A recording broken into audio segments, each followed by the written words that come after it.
Hey you guys, welcome to my channel. My name is Boki Akimade and I'm a food blogger here in Lagos, Nigeria. In this video, I'm going to show you how you can season your chicken to get maximum flavored stock to go ahead and cook other things like jollof rice, beans, and even your stew. So I'm going to be using old layer chicken because this just tastes the best in my opinion.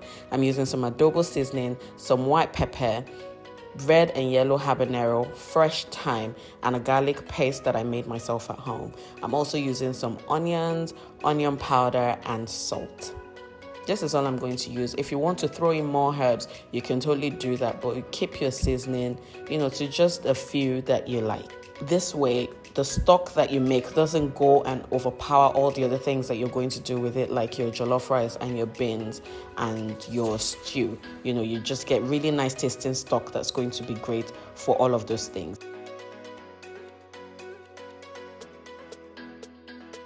I'm going to start first by chopping my onions now.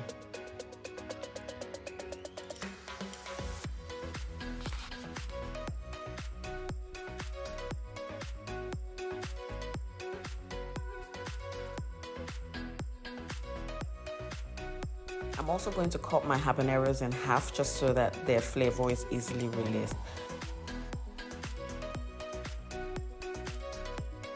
So now that that's done, I'm going to add my chicken to a pot, a good sized pot, Make sure things are not tight and so you can stir it when it's time to, mix everything together. So I'm adding my chopped onions, my habanero, chicken seasoning, onion powder, and all of the seasonings that I picked out, the white pepper and the salt.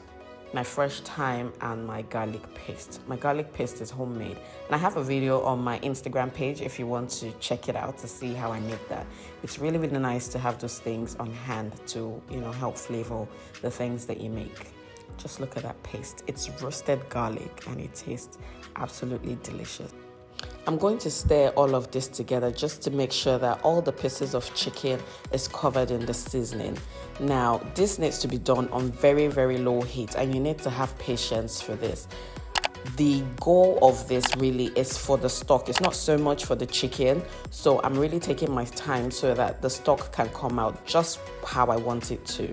So I'm going to stir all of this together and I'm going to add very little amount of water. I want my chicken to steam and produce its own liquid, but I also want, the water that I'm adding to help continue to cook the chicken, and that is all I'm adding. That's about 3/4 of a cup of water for all of this chicken. The chicken is going to produce its own stock, so you're going to have enough stock, to last you to do your cooking. So do this on really low heat, like I said, cover it and let it steam. Depending on the type of chicken you're using, it can take anywhere from 20 minutes to 35 minutes. Just give it time because it's on low heat. It may take some time, but give it time and check it from time to time. Now my chicken is cooked. This is what it's starting to look like. I'm going to taste the paste now and see if it's soft enough because obviously I'm still going to cook this chicken. I'm going to fry it and make some stew with it. But this stock is really important to me right now. This is the first course of action for this chicken. I'm going to give it another 5 minutes to cook because it's not all the way soft just yet. Old layer chickens tend to be tougher than your boiler chicken, so it needs time to cook. Plus, I've done this on low heat, so it's going to take a bit of time. So just allow it do its thing, and it's going to be perfect for you in the end, I promise. This is what my chicken looks like, and the stock has also kind of reduced a bit, so it's kind of like a stock concentrate. I don't want to have so many bottles of stock, in my fridge or my freezer, so I let it reduce, all the way so I get the proper concentrate. And remember that when you're making your jollof rice or your beans or stew or whatever you need this stock for, you're not going to add too much liquid because this stock is concentrate. You can see all that I've ended up with. It's not a lot, but trust me, it has really, really deep flavors. I'm just going to strain it now to take out all the onions and habanero and the thyme that I used to cook it and let my stock cool, and then I'm going to bottle it and I'm going to put it in my freezer. It's going to last up to 2 months, even more, but I'll say 2 months for maximum flavor. I'm going to put it in this mason jar now and cover it tightly. You can use a plastic container if that's what you have.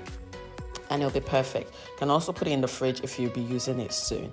I hope this video helps you, and I hope you've enjoyed watching it. Let me know what you think in the comment section. I'll see you in my next video. Thank you so much for watching. Bye bye.